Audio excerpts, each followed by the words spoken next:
Comme vous avez pu le voir dans le titre, je vous demande de ne pas construire une maison pour y vivre. Je suppose que si tu as cliqué sur cette vidéo aujourd'hui, c'est pour comprendre pourquoi je demande à quelqu'un de ne pas construire une maison pour y vivre. Les prochaines minutes qui vont suivre, je crois que vous ouvrirez les yeux sur certaines choses. On vous a longtemps menti sur certains principes qui étaient vraiment vrais avant, mais aujourd'hui, ces principes financiers ne sont plus les réalités du monde dans lequel nous sommes. On a tellement évolué que les réalités financières sont devenues un peu plus difficiles. Donc, il ne suffit plus d'avoir une maison pour se dire que nous sommes à l'abri du besoin financier. Et c'est ce que je vais expliquer dans cette vidéo. Je me découvre pour la première fois, je suis entrepreneur, ingénieur en audit et contrôle de gestion. Et c'est ma passion pour l'entrepreneuriat, la finance personnelle qui m'a poussé à ouvrir cette page. Avec ce que je fais comme métier, j'ai rencontré toutes sortes de personnes, du cadre supérieur à l'entrepreneur à succès. Mais toutes ces personnes ont des principes financiers qu'ils ne partagent pas forcément avec le grand public. Mais aujourd'hui, avec les réseaux sociaux et YouTube par exemple, vous pouvez avoir accès à des vidéos qui vous expliquent certaines choses que certaines personnes utilisent pour se faire beaucoup d'argent et changer leur vie. Auparavant, il fallait connaître un oncle ou une tante qui était bien placé ou quelqu'un qui était vraiment bien aguerri dans les affaires pour pouvoir avoir ce type de conseils. Mais aujourd'hui, vous l'avez gratuitement sur les réseaux sociaux. Sans plus tarder, rentrons dans le vif du sujet. Pourquoi on construit une maison? Depuis toujours, c'était pour éviter de payer un loyer. Certaines personnes se sentaient frustrées de toujours avoir à donner de l'argent à la fin du mois pour pouvoir vivre dans la maison de quelqu'un. Pour d'autres, la construction de maison était juste un moyen d'avoir un certain prestige auprès de sa société, auprès des personnes qui côtoient tous les jours. Parce que le sentiment de dire que je vis dans ma propre maison est un sentiment de prestige, est un sentiment de respect. Depuis longtemps, ces raisons suffisaient pour construire une maison. Tu voulais juste avoir le prestige ou tu voulais juste éviter de payer un loyer. Depuis quelques années maintenant, plein de personnes construisent des maisons juste pour pallier à la cherté de la vie. Vous savez tous, la vie est devenue de plus en plus chère. Aujourd'hui, vous ne pouvez même pas sortir avec 100 000 francs pour dire que vous êtes allé faire les emplettes pour le mois et rentrer satisfait. Donc la vie devient de plus en plus chère. Il faut avoir un nouveau raisonnement pour pouvoir survivre. Comme j'aime le dire, si tu as un héritage et que tu sais que quelqu'un va te donner 10 millions, 100 millions ou que tu es un rentier, tu n'as pas besoin de travailler, il n'y a pas de problème. Tu peux construire des maisons, tu fais juste une maison pour vivre là-dedans et tu vis à l'aise. Mais si tu n'es pas rentier, tu n'as pas d'héritage et tout, essaie d'avoir une autre stratégie, une autre approche quand tu penses à une maison pour y vivre. Si tu construis pour éviter de payer un loyer, l'électricité, l'eau et les autres charges de la vie vont te ramener à la raison. Donc aujourd'hui, je vais prendre deux personnes et je vais faire supposer que vous avez deux employés qui travaillent dans une même boîte avec les mêmes privilèges, avec le même salaire. Et un, construit une villa de 5 pièces avec un garage qui peut contenir jusqu'à 2 voitures. Il a un très bon salaire et il décide de octroyer un prêt auprès de la banque pour pouvoir financer une partie de la construction de son projet. En norme, il touche environ 600 000 francs. Mais quand il fait toutes ses dépenses du mois, au vu des prélèvements bancaires et de ses charges qu'il a à effectuer chaque mois, il lui reste que 200 000 francs sur son compte. Et ces 200 000 francs constituent en moyenne son épargne par mois. Et ces 200 000 francs peuvent augmenter comme diminuer en fonction des mois s'il y a des imprévus. Il a construit sa maison très rapidement. Au cours de la première année, il a fini de construire sa maison et il vit déjà dans sa maison. Et chaque mois, il a environ 200 000 francs qu'il peut épargner. Employé 2, par contre, construit une maison, mais je vais dire qu'il construit 3 maisons. Il construit 2 maisons d'une chambre-salon et une maison de 2 chambres-salon.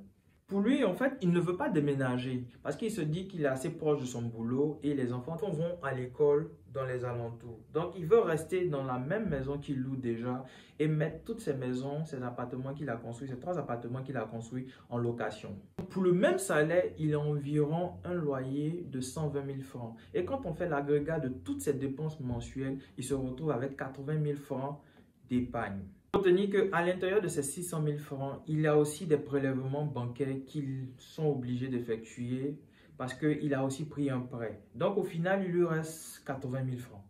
Mais du fait qu'il a 3 appartements qu'il met en location, je vais dire qu'actuellement, il se retrouve à 80 000 francs, plus 150 000 francs, plus 100 000 francs, plus 100 000 francs, ce qui équivaut à 430 000 francs d'épargne par mois. À ce niveau, plein de personnes se diront que je peux vivre ma villa de 5 pièces avec un garage qui peut accueillir 2 voitures et avoir une épargne qui tourne autour de 200 000 francs par mois. Et c'est vraiment intéressant comme plan. Mais Ce qu'il faut retenir ici, c'est que cette situation est vraiment intéressante quand ces deux personnes ont toujours leur emploi. Supposons qu'aujourd'hui, vous vous trouvez dans une situation où ces deux personnes perdent leur emploi. Pour moi, généralement, quand je parle de finances personnelles, je parle de prévoyance. Il faut toujours avoir une certaine longueur d'avance. Il faut toujours prévoir, anticiper ce qui peut se passer.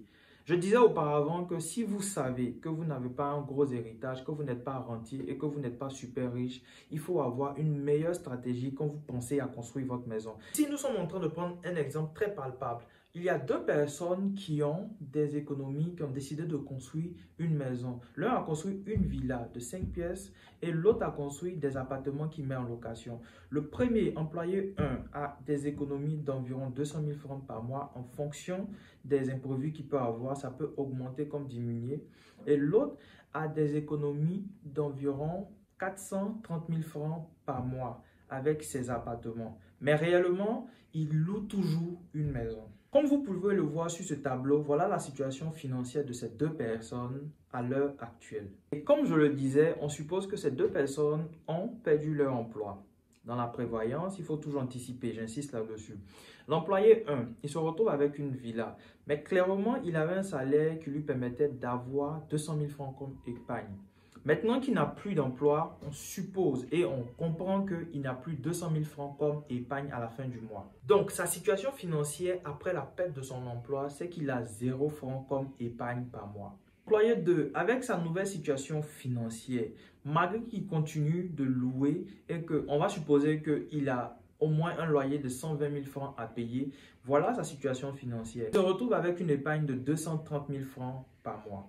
Notons que à ce niveau, nous allons essayer de pousser un peu l'analyse financière un peu plus loin. L'employé 2, quand il travaillait encore, avait décidé de mettre 2 de ses appartements comme argent sur un compte bloqué sur 5 ans. Et sur les 5 ans, il a réussi à épargner environ 15 millions. Avec ces 15 millions, il s'est rapproché d'une banque et il a voulu utiliser ces 15 millions comme une garantie.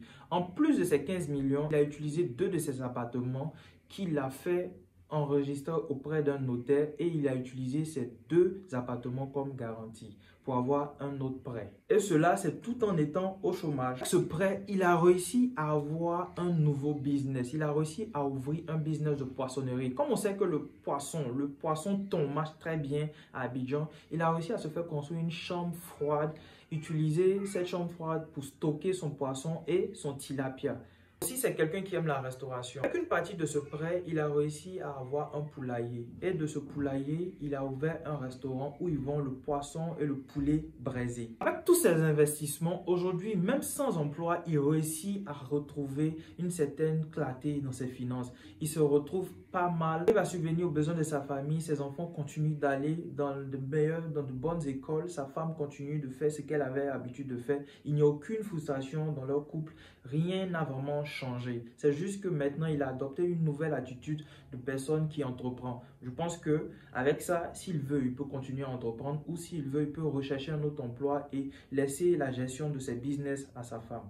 Mais concernant l'employé numéro 1, vous allez comprendre avec moi que il vit dans une très grande maison sans revenu fixe à la fin du mois. D'aucuns diront qu'il a sûrement des économies. On n'en sait rien. Mais s'il a des économies, comprenez qu'il n'a aucun revenu. Il est plus stressé parce qu'il n'a pas vraiment de revenus quand il a perdu son emploi. Et c'est maintenant qu'il va commencer à apprendre à créer des revenus. Et ce n'est pas vraiment facile de devenir un entrepreneur quand on quitte le salariat. Surtout de façon brutale comme la perte d'un emploi. Ici, dans cette vidéo, j'essaie de vous faire comprendre que l'intelligence financière, c'est aussi de prévoir ce qui peut se passer dans le futur. Il faut éviter de rester dans les émotions et avoir un esprit pratique qui vous permet de pouvoir toujours analyser les choses de façon objective avec beaucoup de chiffres à l'appui, de telle sorte que vous évitez de faire l'erreur de l'employé numéro 1. Si vous avez appris quelque chose de cette vidéo, n'hésitez pas à vous abonner. En toute humilité, je pense qu'on apprend tous et mettez un pouce, likez la vidéo, partagez et on se dit à la prochaine pour une nouvelle vidéo.